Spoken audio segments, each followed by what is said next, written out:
Alors, bonsoir tout le monde. Je suis un petit peu d'avance finalement. J'avais dit 8 heures, là après ça 8h30 parce qu'on essaye d'organiser notre soirée un petit peu, tout ça. Et là, je suis là. Je voulais vous faire une petite vidéo informative ce soir sur mon type préféré de verre, le verre que je préfère utiliser pour travailler, donc le verre dichroïque. Il y a beaucoup de gens qui me disent « C'est quoi ça, Hélène, du verre dichroïque? J'ai jamais entendu ça avant, ce terme-là. Ça mange quoi en hiver? » En fait, le verre dichroïque, ça a été inventé par, croyez-le ou non, par la NASA dans les années 50, années 60. Alors qu'ils faisaient des recherches pour faire des filtres de différentes couleurs. Donc, en réalité, c'était leur objectif était de créer un verre qui allait laisser passer certaines couleurs et en bloquer d'autres, donc réfléchir certaines couleurs. Et c'est cette technologie-là qui utilise en fait les fins dépôts de métaux comme du magnésium, du zinc, même de l'argent, du titane. Ça fonctionne, je vais vous le vulgariser là, très brièvement parce que c'est quand même assez complexe, là, mais ça fonctionne avec un appareil sous vide qui fait que le verre est bombardé d'ions métalliques et ça donne une couche de couleur irisée ou réfléchissante ou brillante, si on veut, au verre. Alors, ce que j'ai fait, c'est que je vous ai apporté certains petits échantillons de verre dichroïque pour vous montrer les différentes possibilités. C'est malheureux un petit peu parce que l'éclairage n'est pas parfait, là. Mais si vous regardez, celui-là a un peu un effet de tache d'huile. Vous voyez, il y a des couleurs du rose, du vert, du jaune, tout ça. Et ça change de couleur selon l'angle. Une des particularités du verre dichroïque, c'est que on ne peut pas se fier à la couleur du verre dichroïque et se dire ça va sortir comme ça dans mon bijou ou dans mon produit parce que en réalité l'angle fait que la couleur change. Donc si vous voyez cette pièce-là qui vous semble orange en ce moment, si je l'incline, vous allez voir qu'elle vire un petit peu au vert. Je veux juste que vous puissiez voir comme il faut. Si je la bouge, vous voyez qu'elle change un peu de couleur.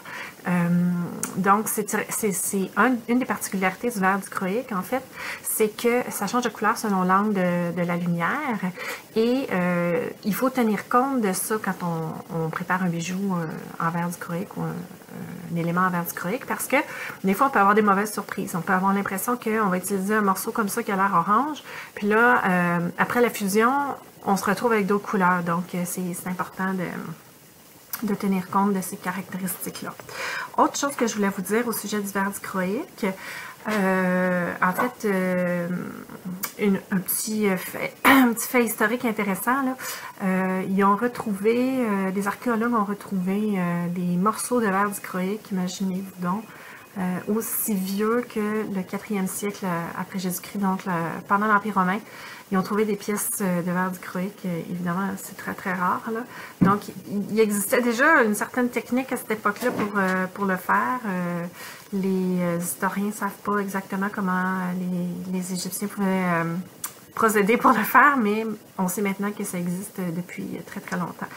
Et une des entreprises qui a popularisé, si on veut, pour les artistes, le verre dichroïque, c'est Coatings by Sandberg. Coatings by Sandberg, c'est une entreprise américaine et une des personnes qui a été la première à utiliser la même technique que la NASA, mais pour des produits de consommation générale pour les artistes. C'est M. Sandberg, donc d'où le nom de l'entreprise Coatings by Sandberg. Et ils font encore aujourd'hui beaucoup de verre dichroïque. Ensuite, ce que je voulais vous dire au sujet du verre dichroïque, c'est qu'il existe plusieurs sortes. Il y en a comme celui-ci qui est sur un derrière noir. Donc, le revêtement dichroïque, l'espèce de métallisé, est fait sur un verre qui est à la base noire. Donc, quand on va l'utiliser en fusion, on va obtenir exactement, peut-être pas exactement cette couleur-là, mais on n'aura pas d'effet de transparence parce que le derrière du verre est noir. Par contre, il y a certains verres, comme le premier que je vous ai montré tantôt, l'effet tache d'huile, lui est transparent. Il y a quand même un revêtement dichroïque dessus, mais il est transparent, donc je peux le superposer à d'autres verres. Par exemple, je pourrais m'amuser puis dire, ben, je vais le superposer avec celui-là. Mais attention, il y a quand même un piège avec le verre dichroïque, une autre des particularités du verre dichroïque, c'est qu'on ne peut pas superposer les deux couches métalliques l'une sur l'autre. Pourquoi? Parce que ça se repousse comme un aimant. Donc, les enduits métalliques ne fusionneront pas ensemble. Et ça aussi, il faut en tenir compte quand on travaille le verre dichroïque. Donc, ça fait plein de facteurs, là. La couleur, l'angle de la lumière et le fait qu'on ne peut pas superposer deux couches dichroïques une par-dessus l'autre. En fait, je vous dis qu'on ne peut pas. On peut. Il y a des techniques, j'utilise certaines façons de travailler qui peuvent finir par faire que les deux couches vont quand même se fusionner, mais il y a des astuces à suivre et c'est pas nécessairement évident et ça ne fonctionne pas toujours, malheureusement. J'ai déjà gaspillé, malheureusement, des beaux morceaux de verre dichroïque parce que, gaspillé. Je ne l'ai pas gaspillé parce que le verre, ce qui est merveilleux, c'est que ça se refusionne et tout ça, mais je n'ai pas réussi à faire ce que je voulais avec mon verre dichroïque. Donc, parce que j'avais fait des tentatives de toutes sortes de façons pour superposer des morceaux de verre dichroïque et ça n'a pas fonctionné. La dernière chose que je voulais vous dire, c'est que ça existe dans pas mal toutes les couleurs, pas mal toutes les variations de couleurs. Comme celui-ci, si on le bouge, vous allez peut-être mal le voir avec mon éclairage, là, je sais qu'on est le soir. C'est rose et turquoise quand on le bouge. Tous les verres dichroïques ont au moins deux couleurs différentes qui vont apparaître selon l'angle. Des fois, cette couleur-là, la différence est très subtile.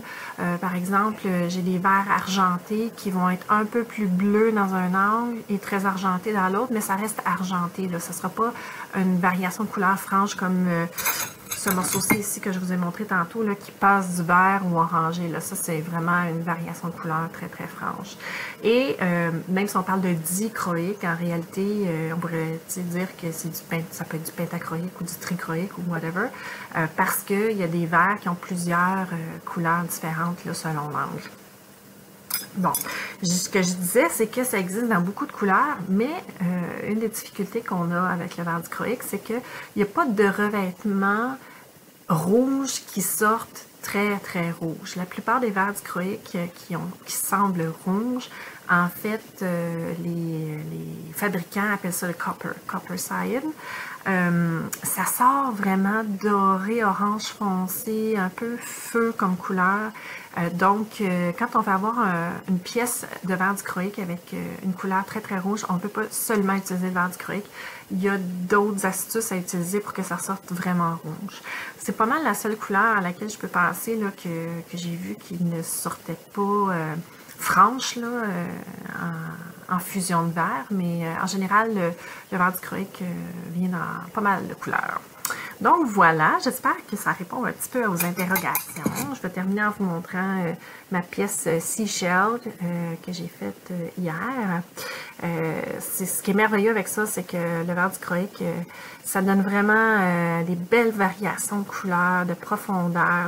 Là en plus, l'éclairage est vraiment pas optimal. Là, vous verrez pas beaucoup les variations de couleurs, mais dans cette pièce-là, il y a du turquoise, il y a du bleu, il y a du mauve, du vert un petit peu. C'est vraiment magnifique, là.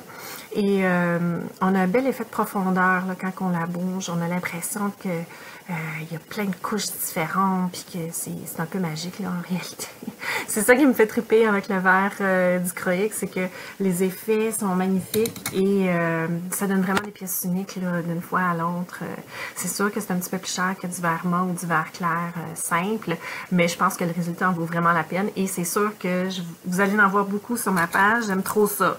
Je vais vous offrir plus de produits avec du verre mat et du verre clair seulement parce que je sais que les goûts varient, mais moi, c'est sûr que j'aime ça. Puis ça donne vraiment des belles choses comme aussi le porte-clés que j'ai fait la semaine dernière, où là, vous voyez vraiment, en tout cas, j'espère, les variations. Il y a du rose, du vert, du doré.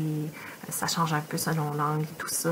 Donc, c'est vraiment un beau produit, le verre dichroïque, qui en réalité a été inventé par des ingénieurs et que maintenant on peut utiliser comme artiste, ce qui est vraiment fantastique.